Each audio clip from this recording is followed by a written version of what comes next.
Why are so many US cities going broke? And what will that mean for residents of our biggest and busiest places? Running a major city is expensive. For an example, look at New York City.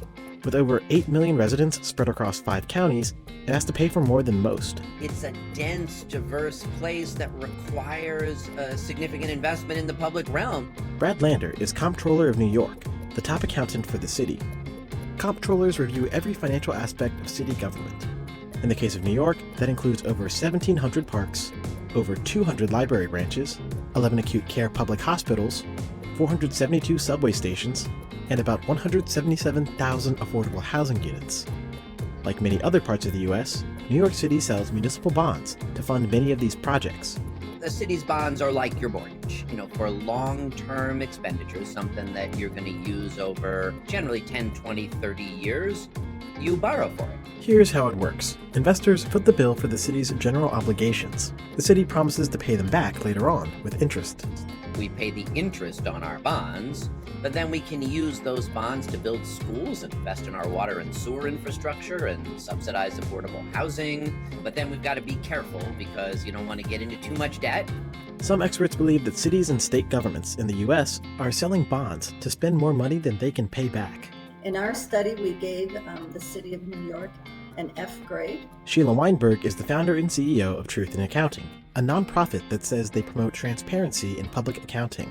What we found is that the city has $177 billion of debt. This represents $61,800 per taxpayer. New York City calculates a smaller debt than the estimate from Truth in Accounting.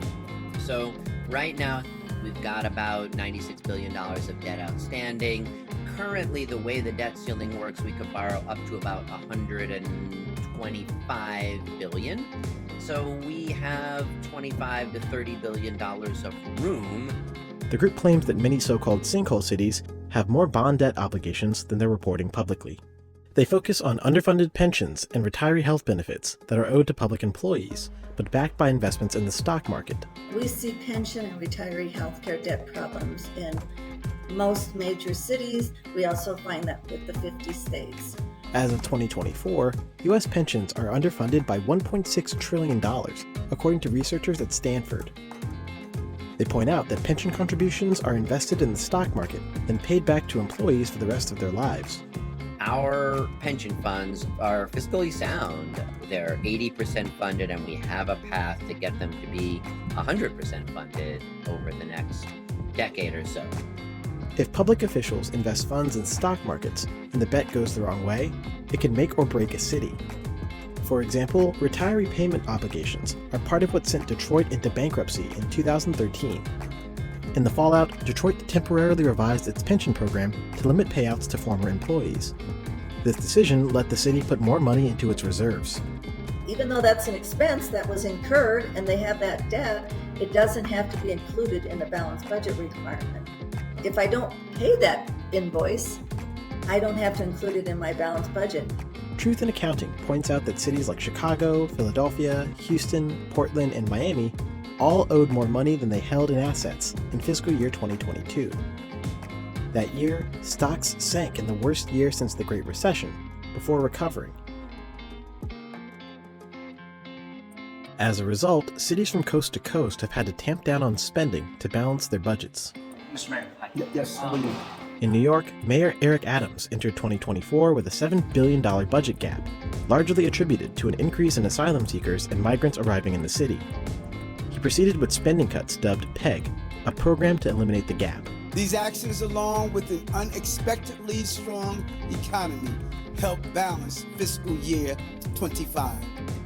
But we're not out of the woods. So what the mayor announced was a series of 5% cuts that add up a little shy of 15%. A lot of those cuts that are being felt very palpably by New Yorkers. For example, the city comptroller says funding cuts for public education will end some class offerings at the City University of New York, while increasing class sizes. Additionally, many libraries in the city are cutting their hours. There's not one neighborhood library left that's still open 7 days a week. Obviously, if you work during the week and the weekend is when you can get there with your kids, that could be really devastating. The mayor's budget also cut funding for programs that provide an alternative to incarceration, a policy that reduced strain on New York City's jails. So you have to make hard choices in budgeting, but it really is important not to be penny wise and pound foolish. The city governments of Portland, Oregon, Washington, D.C., and Los Angeles are all cutting back on spending too. You have upward pressure on wages and downward pressure on city revenues. That creates a gap that we are facing right now that we need to fill. So we're paying for positions that are not filled and are delivering no services. That's a practice that we need to pull back on if we're going to have a balanced budget. The Los Angeles County government sees stagnant revenue growth in 2024 and beyond, which it says will sharply limit its ability to fund existing obligations, let alone new programs. And in Portland, leaders see a fiscal cliff ahead as there are no funds left to address existing financial issues.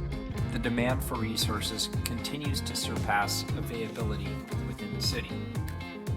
Cities often use credit to raise money from investors in the bond market.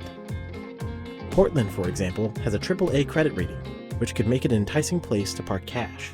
Interest earned by owners of municipal bonds is exempt from federal taxation, which helps to lower the overall cost of borrowing for state and local government issuers. 3 major agencies grade cities on their ability to repay their debts. So Fitch's credit rating scale is expressed using the categories of AAA to BBB for the investment grade category, and then from BB to D, which signifies junk or speculative grade. Cities like Chicago can spend years in the speculative grade junk bond category. The city received an upgrade on its ratings by continuing to make advance payments toward future pension obligations. We balanced this budget without increasing the city's base property tax.